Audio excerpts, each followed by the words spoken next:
Good morning, everyone. I am so happy to see you again. It's another freezing February day here, but we are going to have a fun day. I bought an organizer for my spice drawer, so we are going to open that box and see if that organizer works. And for dinner tonight, we are making a Tuscan Salmon Skillet Dinner. The dinner has a lot of sauce in it, so I thought it would be fun to make a loaf of beer bread to go with it. Also, I want to give you an update on the onion seeds and the snapdragon seeds that we planted in previous episodes, and I think we will plant more seeds today. But we are going to start with the beer bread, which you have seen me make in the past, but I don't think we've made it for a good long while. I need 555 grams of all-purpose flour, or you could use bread flour for this beer bread. That's about 4 cups of flour.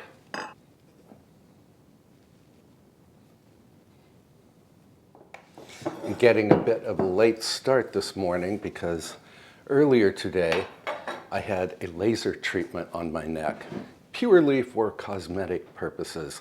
So if you see some red lines on my neck, that's what it's from.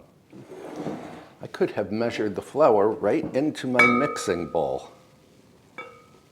And to the flour, I need 2 1/4 teaspoons or 7 grams of instant yeast.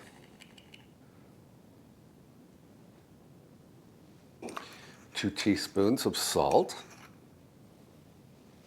12 ounces of beer. I'm using Guinness Stout today. This is a 14-ounce can, so I need to measure out 12 ounces.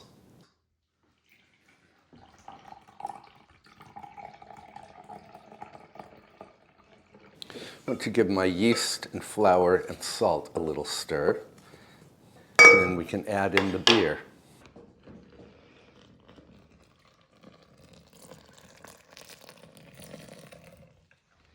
I'm not a beer drinker, by the way, but I do love beer bread. You could mix and knead this dough entirely by hand, but today, since I'm running late, I'm going to use my stand mixer. I'm going to mix the dough and then knead it for about 8 minutes. I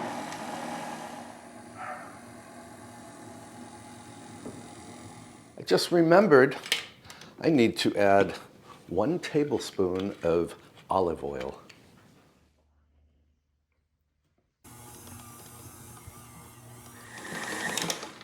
All right, the dough is fully kneaded now. It smells terrific. I want to oil my bowl here. This is olive oil.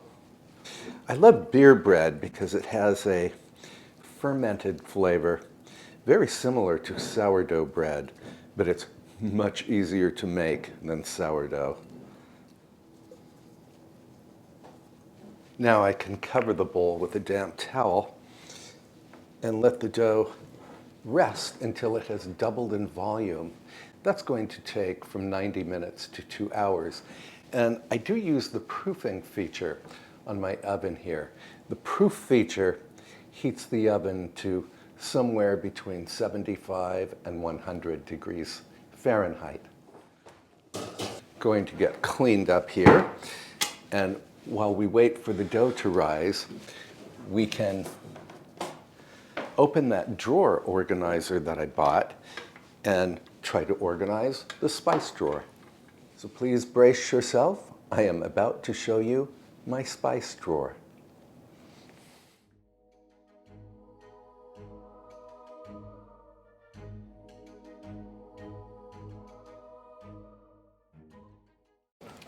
So this drawer is pretty much pure chaos. We're going to try to give it some control. I've researched spice drawer organizers, or just drawer organizers, and I found this particular gadget, which had all good reviews. It is a 4-tier system. and it's extendable. My drawer, I think, is 23 or 24 inches wide, and these little shelves extend, I believe, to 21 inches. This is kind of nifty.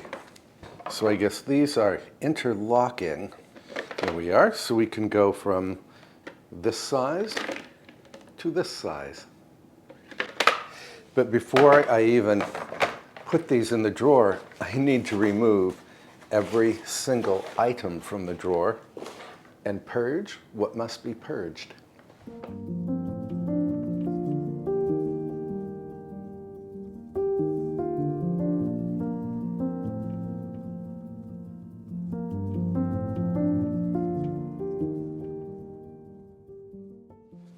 Besides spices, I also had in that drawer these egg cups that I bought from Le Creuset.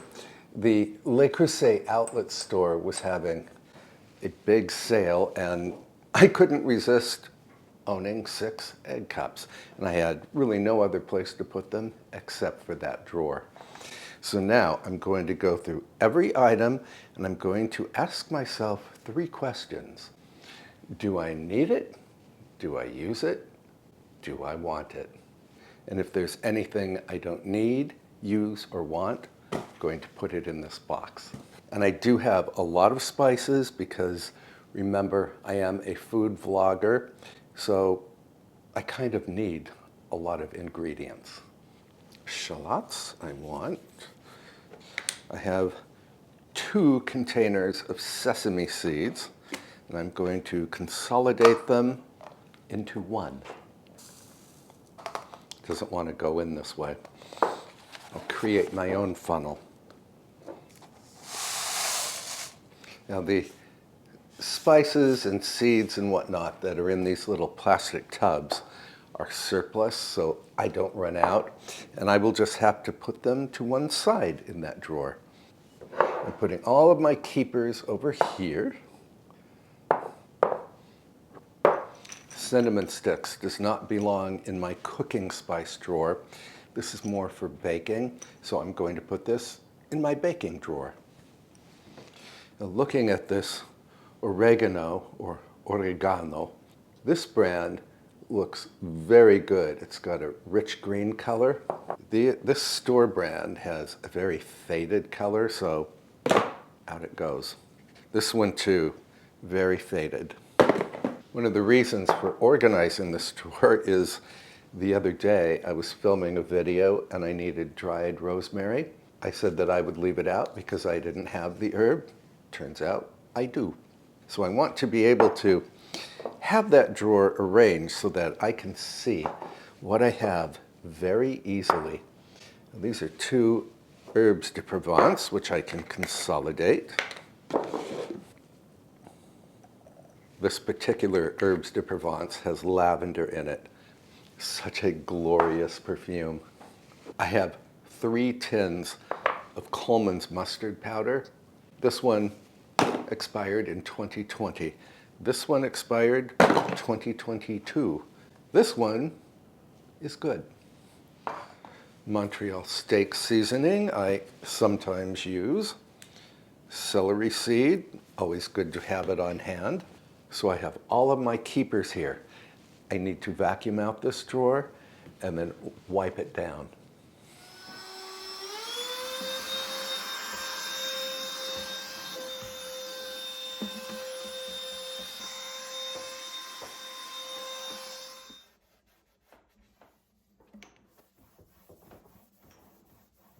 My drawer is clean. The nifty organizers are in place. So now I'm going to return the keeper spices and arrange them in alphabetical order.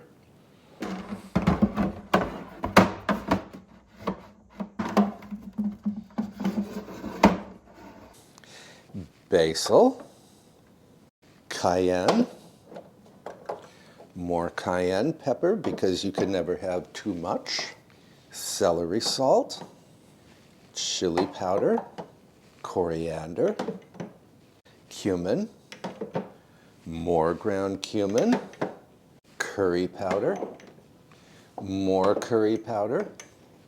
Now we are into the D's.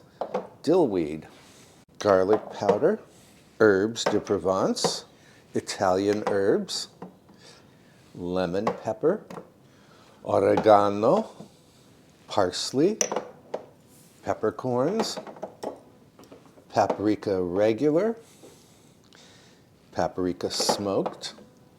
I'm going to move you over here because I found an M.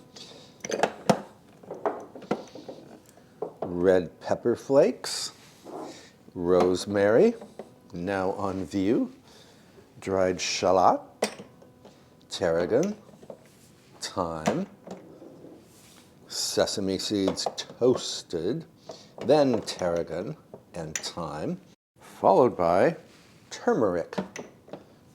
Had to make room for Old Bay seasoning. And then I still have room up here where I will keep some of my surplus items. For instance, ground black pepper, Montreal steak seasoning, celery seed. These are items that I don't use very often. Backup chili powder, backup sesame seeds, poultry seasoning. And it looks like I will have room for my breadcrumbs right over here.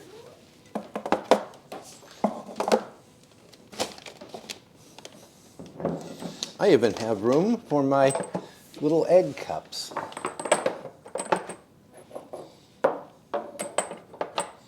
Just enough room.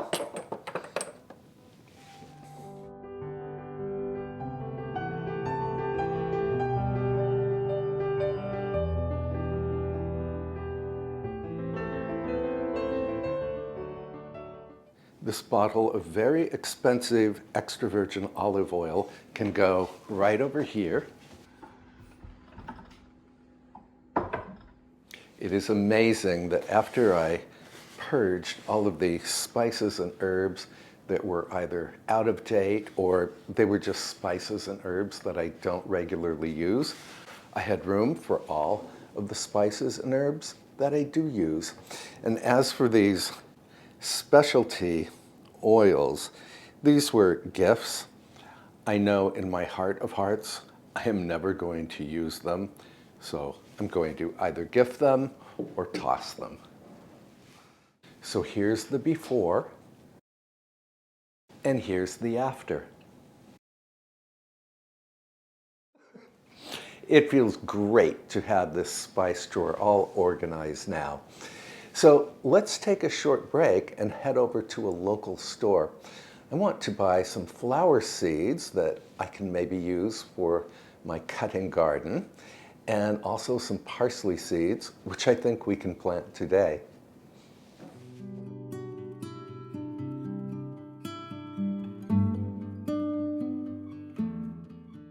We are still many weeks from our average last frost date. The seeds I'm planting indoors now are those that are either pokey to germinate or that require a lengthy head start before planting out in the garden. I had great success with sweet peas last year, so I certainly want to plant them again. I'll show you the other seeds I'm buying when we return home.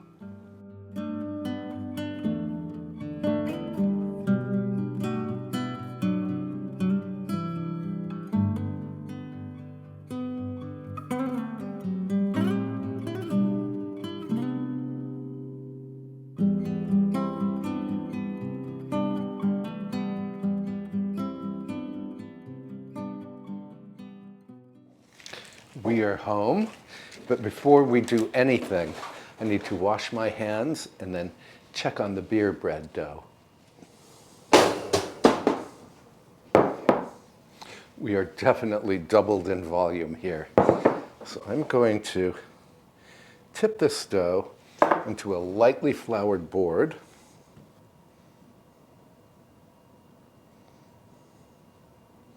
This is the first time I have made this bread with Guinness Stout.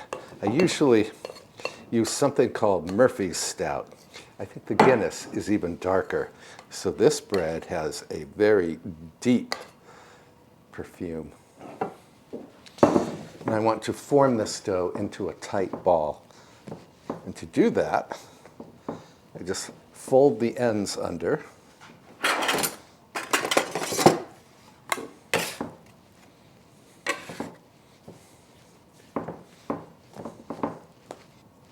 And I want to pinch the seam to seal it.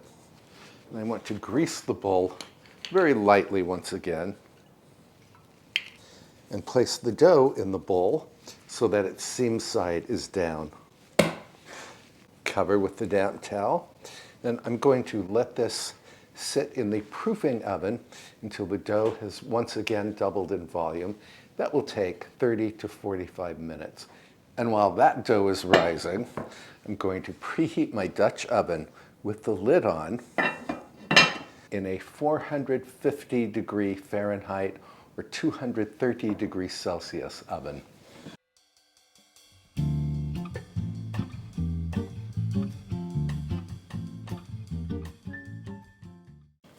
I would say this has doubled in volume in just 13 minutes. Now I need to sprinkle the top of this dough with a little flour. You could use cornmeal here. And then I need to fetch the ripping hot Dutch oven from the oven. And this time I'm going to remember to put a parchment sling in this Dutch oven. This will make it easier for me to remove the bread from the oven after it has baked. And then I'm going to flip the dough so that its seam side is now up. Lid on. And into the oven for exactly 30 minutes. And to take advantage of this time, I'm going to bring my seed starting material into the kitchen. My grow room is in the old north wing of this house, but there's not a lot of surface area there where I can plant seeds, so I like to do it right here in the kitchen. And I like to put old landscaping fabric on my work surface just so I can contain the mess, because I always make a mess when I start seeds. So this is my seed starting mix. Break this up. And then I always like to add some vermiculite to my seed starting mix because vermiculite holds many times its weight in water. Vermiculite is a volcanic material.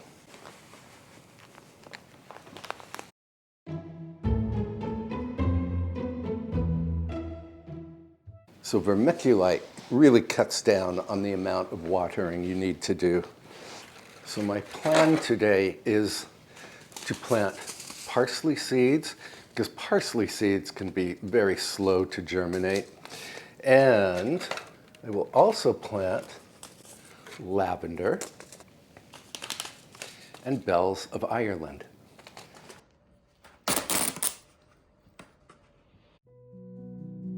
Instead of individual tags, I'm using a long strip of white masking tape to label the seeds in the tray.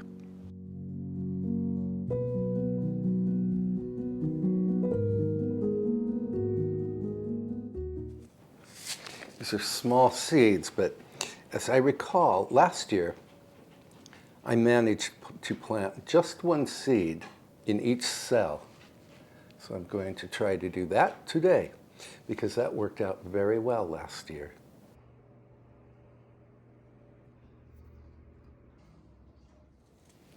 "18 parsley seeds planted. Now, lavender.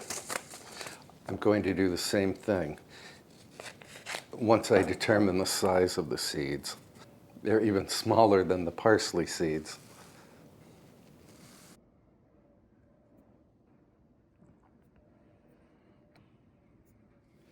"18 lavender. This is Munstead lavender. Munstead is hardy in my zone. Bells of Ireland will be for my cutting garden. Yeah, I'm trying a cutting garden for the first time this year. Mercifully, these seeds are quite large.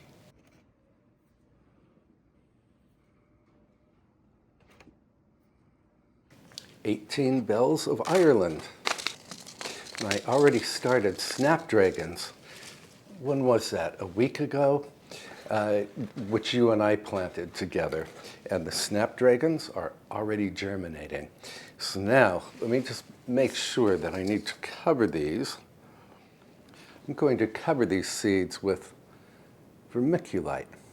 Vermiculite is great for covering seeds because it stops algae from forming on the surface of the soil. I think it also helps to mitigate any fungal issues. Vermiculite is a very good thing.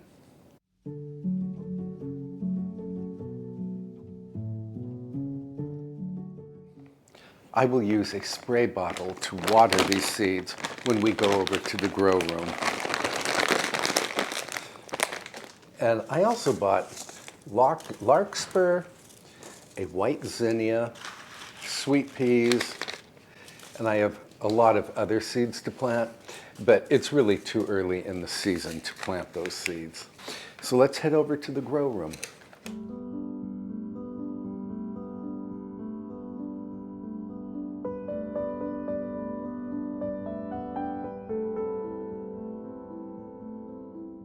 The 3 onion varieties that you and I planted together are thriving under grow lights. I hope I didn't start them too early. And the snapdragons that you and I planted together last week are just beginning to germinate. I can't wait to see these plants in full bloom in the cutting garden.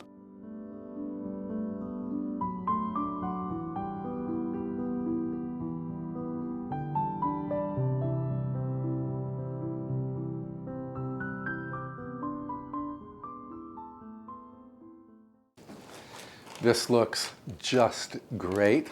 Now, I need to return the Dutch oven to the oven and lower the temperature to 400 degrees Fahrenheit or 200 degrees Celsius for 15 minutes. And this uncovered time is just to further brown and crisp the crust of the bread. Will you look at this?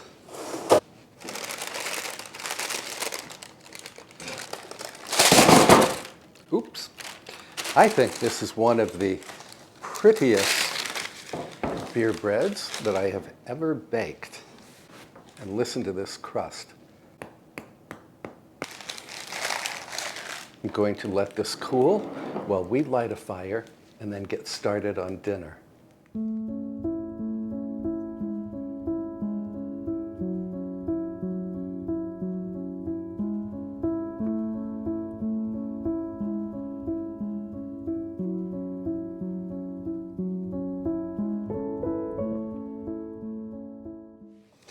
The reason this salmon dish is called Tuscan is because it contains sun-dried tomatoes and a white wine sauce.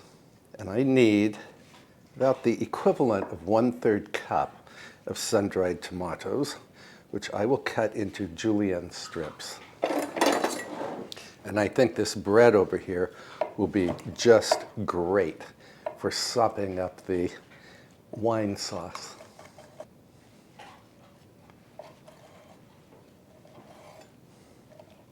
And this whole dinner comes together in about 15 minutes. It's great for a weeknight. Let me fetch my salmon, and then we can head over to the cooktop. So I'm setting my skillet over medium heat. Then I need butter and a glug of oil. I'm using avocado oil. When the butter melts, we can add salt and pepper directly to the skillet. Then we can add 2 center-cut salmon fillets.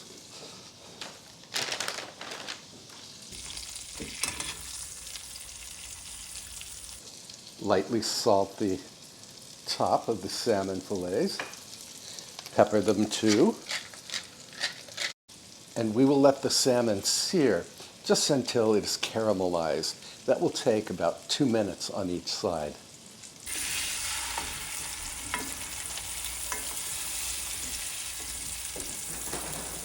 And once the salmon has seared, I'm going to transfer it to a plate. So we're not cooking the salmon all the way through just yet. I've just cranked up the heat, and we'll add about a half cup of vegetable stock and the same amount of either dry vermouth or white wine. I'm deglazing the skillet as the liquid bubbles. Now I'm adding about 3/4 cup of heavy cream.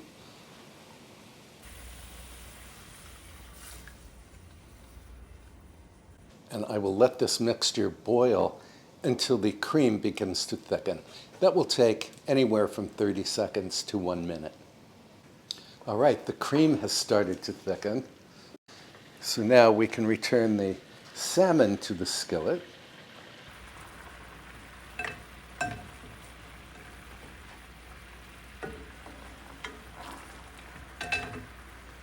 Along with the sun-dried tomato, cannellini beans from a 15.5 ounce can, and I did drain and rinse the beans, and a handful of baby greens. I'm using spinach here. I sometimes use arugula.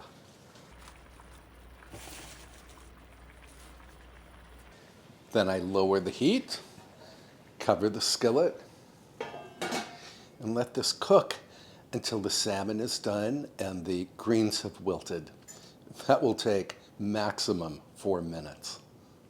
And just like that, dinner is ready. And all I have to do is slice up some bread.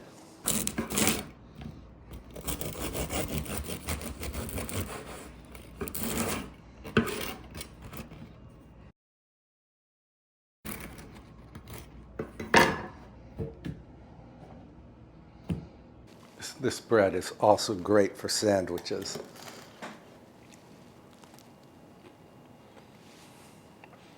Very fermented in its flavor and aroma. Crispy crust. I love it.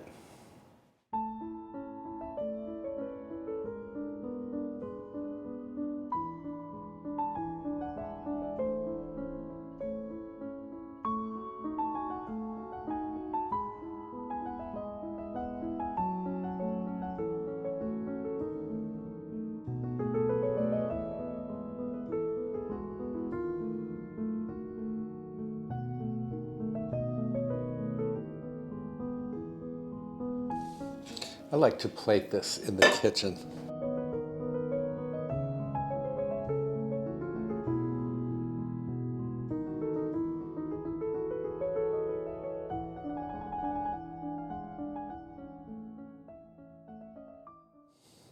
Into the parlor. My other half is joining me shortly, but I can't wait. I want to try this dinner.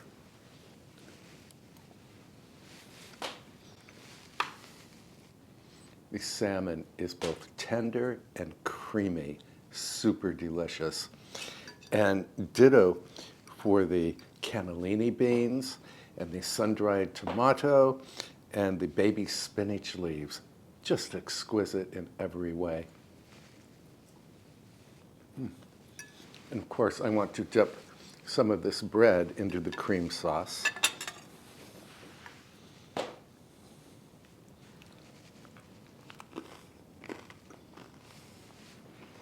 Even though I made this beer bread with all-purpose flour instead of bread flour, it still has a wonderful chew, and it is the ideal vehicle for sopping up this winey cream sauce.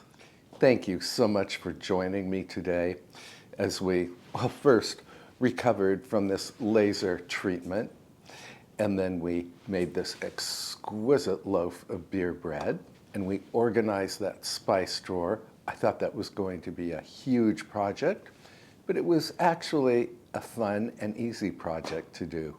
And we shopped for seeds and seed starting materials, and we planted seeds, and we made this exquisite dinner. I will put the link to the printable recipe for this Tuscan Salmon Skillet Dinner in the description box below. And to see the full description box, you simply click on the title of the video.